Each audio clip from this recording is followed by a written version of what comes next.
Thank you, Mr. Chairman, and thanks to all of the witnesses for being here. Mr. Chipman, if I could just start with you. Since leaving the ATF, you've served as a policy advisor or provided support for, I think, just about every national gun control group in the country or close to it: the Brady Campaign to Prevent Gun Violence, the Coalition to Stop Gun Violence, Mayors Against Illegal Guns, and most recently the Giffords Group. My question is, given your policy bias, and you clearly have a very distinct policy point of view, you alluded to this with Senator Cruz a moment ago, how can America's hundreds of millions of law-abiding gun owners have confidence that you won't try to restrict their Second Amendment rights if you're confirmed as ATF Director? I mean, what assurances can you give them that you will limit your efforts to criminals who misuse weapons and leave law-abiding firearms owners to themselves? Senator, thank you for this question because it's really important. As I've said, for 25 years, I enforced the law in the books. Every day, me and other federal agents tried to catch the bad guys. I mean, that's what the mission was. It was trying to keep the public safe. During those 25 years, I saw gaps in the law that really prevented us from doing the job I knew the American public wanted us to do.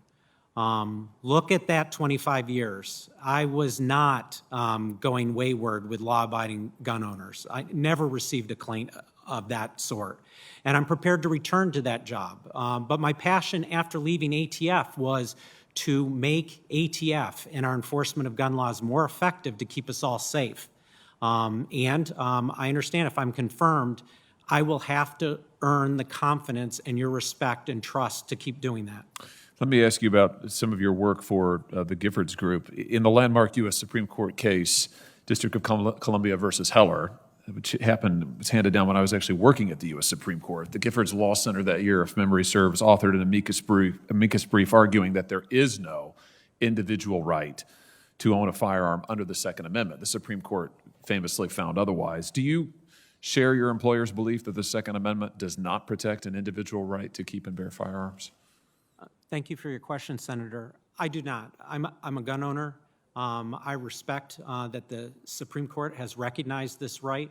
And if ATF Director, I will ensure to uphold that right. Very good. So you think Heller was rightly decided, just to be clear about this? Senator, I'm a cop, not a lawyer. What I know is the law is the law, and the Supreme Court plays a role in recognizing what those rights are. As an agent, I felt like we were going down a highway. Our mission was to prevent crime, and the Constitution were those guardrails to keep us in line. And at times, when the road was uncertain, we had signposts, and those were attorneys who we asked advice and counsel. And so if confirmed as ATF Director, that's the balance that I would strike. But the bottom line is our job is to prevent crimes from apparently that is ongoing right now that other members have suggested, and that would be my sole duty. Well, I just want to be clear on this because you said that you do think that the Constitution supports, protects the individual right to keep and bear arms. That was the holding of Heller. You've been a policy advocate now for quite a number of years, and I think that your views, and you've discussed some of them today, are fair game. So I just want to be clear on this. You think Heller was rightly decided. Is that correct? Yes, sir. Okay, great. Thank you. That's helpful.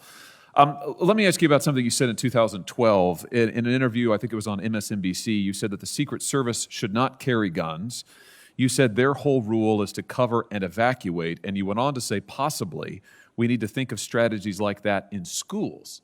Is that still your view?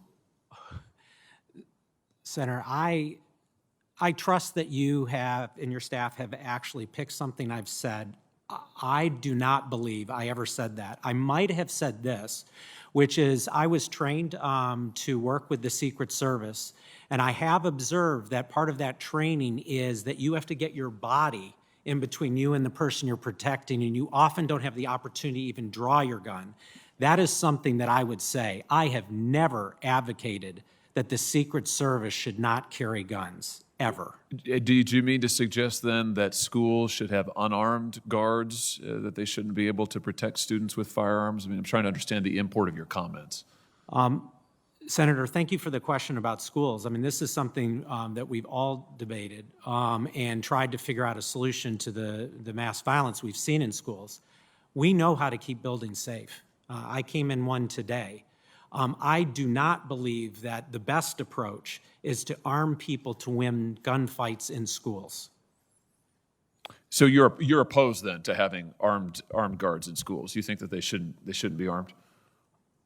As an advocate and as a farms expert, I've rendered my opinion that I believe that there are better ways to secure schools. If I'm confirmed as ATF Director, largely this is not going to be the focus of ATF. Our focus would be to prevent people who would do harm at schools from ever getting guns in the first place. Hopefully that addresses the question as you've asked. Wouldn't that just leave the guards who are there, the law enforcement who are there, to act as human shields? I mean, is that essentially your view? Senator, no, it's not, and I'm sorry if I'm not explaining this correctly. We came into a building today secured so that guns would not be brought in.